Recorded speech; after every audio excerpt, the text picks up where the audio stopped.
तरीके से एक शख्स जो है हाथों में इतने बड़े लड्डू जो है वो लेकर पहुंचे हुए और उस पर मोदी जी लिखवाए हुए। तो ऐसी कई तस्वीरें जो है वहां से सामने आने वाली, जो कि पीएम नरेंद्र मोदी को चाहने वाले हैं, सीएम योगी को चाहने वाले हैं। हर एक तस्वीर आपको दिखाएंगे, तमाम जो बड़े चेहरे हैं उनको, उनकी तस्वीर आपको दिखाएंगे, किस तरह से खुशी जो है वहां पर लगातार दिखा रहे हैं। ये केदारनाथ की तस्वीरें हम आपको दिखा रहे हैं, आप देख पा रहे हैं किस तरीके से पुष्कर सिंह धामी जो है वो वहां पर पहुंचे हुए, उनके साथ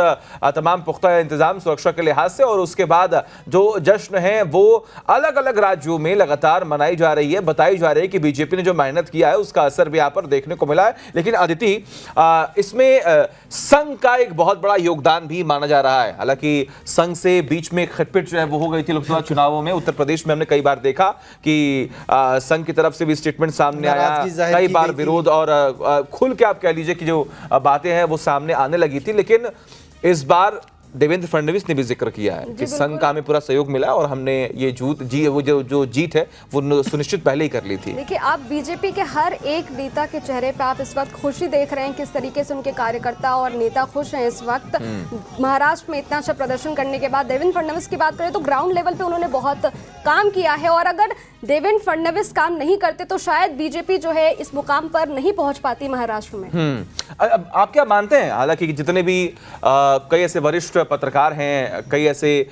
लोग हैं जो राजनीति को समझते हैं, वो कह रहे हैं कि काफी दिनों के बाद, कई दशकों के बाद देवेंद्र फडणवीस जैसा नेता बीजेपी को महाराष्ट्र में मिला है, जो पार्टी को मजबूत किया, जिसने पार्टी के बड़े नेतृत्व को समझा है, उनकी बातों को समझकर काम किया है, अपने ईगो को कभी भी फ्रंट पर नहीं रखा है, जो फैसले ऊपर से लिए जा रहे हैं उसका कभी विरोध नहीं किया है, और इससे बीजेपी और मजबूत हो रही है। लेकिन इस पर चर्चा करने से पहले अगर मैं एक सुबह की याद दिलाऊं, जब वो सुबह थी कि वो अजीत पवार को खींच कर ले आए और शपथ दिलवा दी थी, अगर शायद आपको भी याद होगा तो, और पूरे देश ने देखा था कि किस तरीके से 7 बजे शपथ ग्रहण हो गया था एक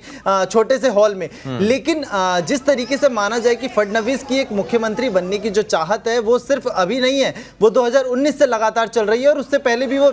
जमीनी स्तर पर बीजेपी के लिए लगातार काम कर रहे थे। और बीजेपी की महाराष्ट्र में सिर्फ जीत नहीं है, बल्कि एकनाथ शिंदे हो या फिर अजीत पवार हो, एक तरीके से वो विपक्ष को इसके जरिए जवाब दे रहे हैं, और करारा जवाब है कि लोकसभा चुनाव में आप हल्की सी जीत लेकर के और हल्की सी बढ़त लेकर के इतने ज़्यादा खुश हो गए थे कि आप मजाक उड़ाने लग गए थे, आप मीम्स वायरल करने लग गए थे। लेकिन अब 6 महीने 7 महीने बाद की ही ऐसी स्थिति बन चुकी है कि इंडिया गठबंधन को नजरें तक छिपानी पड़ रही है। बल्कि मैं तो इतना कहूँगा कि इंडिया गठबंधन को अब इसके बाद दोबारा से एक बार मंथन करना चाहिए और सभी सहयोगी दल को साथ लेके चलना चाहिए कि एक्चुअल में जो एनडीए जिस मुद्दों पर काम करती है, क्या इंडिया गठबंधन उन मुद्दों पर काम क्यों नहीं कर पाती। देखिए,